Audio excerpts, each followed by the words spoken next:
البتہ آپ صلی اللہ علیہ وسلم نے جو فرمایا کہ اس رات میں اللہ تعالیٰ سب کی مغفرت فرماتے ہیں، اور اتنی کثرت سے جتنا قبیلے بنو کلب کے بکریوں کے بال ہیں، لیکن 6 آدمی ایسے ہیں جن کی مغفرت نہیں ہوتی۔ ان 6 کا تذکرہ شعب الایمان کی روایت میں، تو ہم میں کوئی ایسا آدمی نہ ہو کہ جو ان 6 میں شامل ہو اور اس بابرکت رات میں بھی اس کی مغفرت نہ ہو۔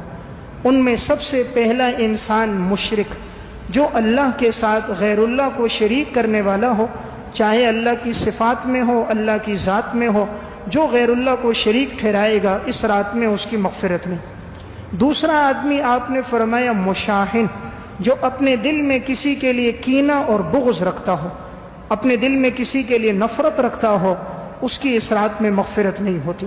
اس لیے ہر ایک اس بات کی کوشش رکھے کہ اپنے دل میں کسی مسلمان کے لیے نفرت نہیں ہونی چاہیے۔ بسا اوقات ہوتی ہے بھائی کو بھائی سے کینہ ہوتا ہے، رشتہ دار سے کسی سے کینہ ہے، چچا سے، ماموں سے اور اپنے خالو سے۔ یہ کینہ اور بغض ایک بہت بڑا گناہ ہے۔ حدیث میں آتا ہے رسول اللہ صلی اللہ علیہ وسلم نے فرمایا ہر پیر اور جمعرات کو اعمال اللہ کے ہاں پیش ہوتے ہیں، ہر ایک کا عمل قبول ہوتا ہے، لیکن جس کے دل میں کینہ ہو اس کا عمل قبول نہیں ہوتا۔ کہا جاتا ہے صبر کرو یہاں تک کہ یہ صلح کر دیں اور آپس کی ناچاکی ختم کر دیں تو اعمال قبول ہو جاتے ہیں، اور اگر ختم نہ کریں تو ان کے اعمال اللہ کے ہاں قبول نہیں ہوتے۔ تو گویا دوسرا انسان وہ ہے جو اپنے دل میں کسی کے لیے کینہ رکھے۔ تیسرا آدمی جس کی اس رات میں مغفرت نہیں، آپ نے فرمایا وہ شخص قاطع الطریق ہے، یعنی ڈاکہ ڈالنے والا۔ ایک ہے چور اور ایک ہے ڈاکو۔ آپ نے جو لفظ فرمائے وہ ڈاکو کے بارے میں فرمائے۔ چور اسے کہتے ہیں جو دوسرے کا مال چوری کرتا ہے اس کی غفلت میں، ڈاکو اسے کہتے ہیں جو دوسرے کا مال لیتا ہے اسلحے کے زور پر، یعنی بیداری کی حالت میں اسلحے کے زور پر، طاقت کے زور پر دوسرے سے مال لے تو وہ ڈاکو ہے۔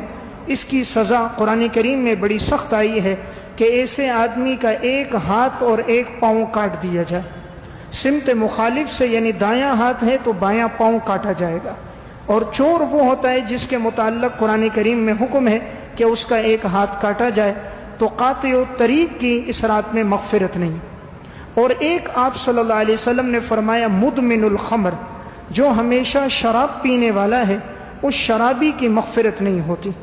تو شراب پینا اتنا بڑا گناہ ہے کہ نبی اکرم صلی اللہ علیہ وسلم نے فرمایا لا یشرب الشارب حین یشرب وہو مؤمن، شراب پینے والا جب شراب پیتا ہے تو وہ مسلمان نہیں رہتا۔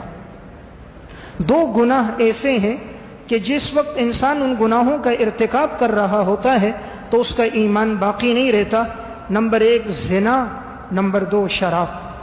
آپ صلی اللہ علیہ وسلم نے فرمایا لا یزنی الزانی حین یزنی وہو مؤمن ولا یشرب الشارب حین یشرب وہو مؤمن، زنا کرنے والا جب زنا کرتا ہے تو مسلمان نہیں رہتا، شراب پینے والا جب شراب پیتا ہے تو وہ مسلمان نہیں رہتا۔ اس لیے ایک روایت میں آتا ہے جب کوئی انسان معاذ اللہ زنا کر رہا ہوتا ہے تو ایمان اس کے دل سے نکل جاتا ہے اور سائبان کی طرح اس کے اوپر ہوتا ہے، یعنی جب تک وہ اس فعل میں ہوتا ہے ایمان لوٹ کر نہیں آتا۔ اس سے اندازہ کیا جا سکتا ہے کہ کتنا بڑا گناہ ہے کہ اس کے ساتھ ایمان دل میں جمع نہیں ہوتا۔ تو بہرحال جو شرابی آدمی ہے اس رات میں اس کی مغفرت نہیں۔ اور حدیث میں بڑے سخت الفاظ میں وعید ہے۔ رسول اللہ صلی اللہ علیہ وسلم نے فرمایا جس نے شراب کا ایک قطرہ پیا 40 دن اللہ اس کی عبادت قبول نہیں کرے گا۔ نبی اکرم صلی اللہ علیہ وسلم نے فرمایا جس نے دنیا میں شراب پی ہوگی اللہ قیامت کے دن اس کو جہنمیوں کے جسم سے نکلنے والی جو خون اور پیپ ہوگی اللہ اسے وہ پلائے گا۔ تو اس لیے احادیث میں بڑے سخت الفاظ میں وعید ہے شرابی کے لیے، اور اس رات میں اس کی مغفرت نہیں۔ ایک گناہگار اور جس کی مغفرت نہیں تو آپ صلی اللہ علیہ وسلم نے فرمایا وہ شخص ہے قطع تعلقی کرنے والا، جو کسی مسلمان سے قطع تعلقی کرے، بات چیت کو چھوڑ دے، رشتہ ناتا ختم کر دے، فرمایا ایسے آدمی کی مغفرت نہیں۔ قطع تعلقی اتنا بڑا گناہ ہے کہ نبی اکرم صلی اللہ علیہ وسلم نے ارشاد فرمایا لا يدخل الجنت قاطع، قطع تعلقی کرنے والا جنت میں داخل نہیں ہوگا۔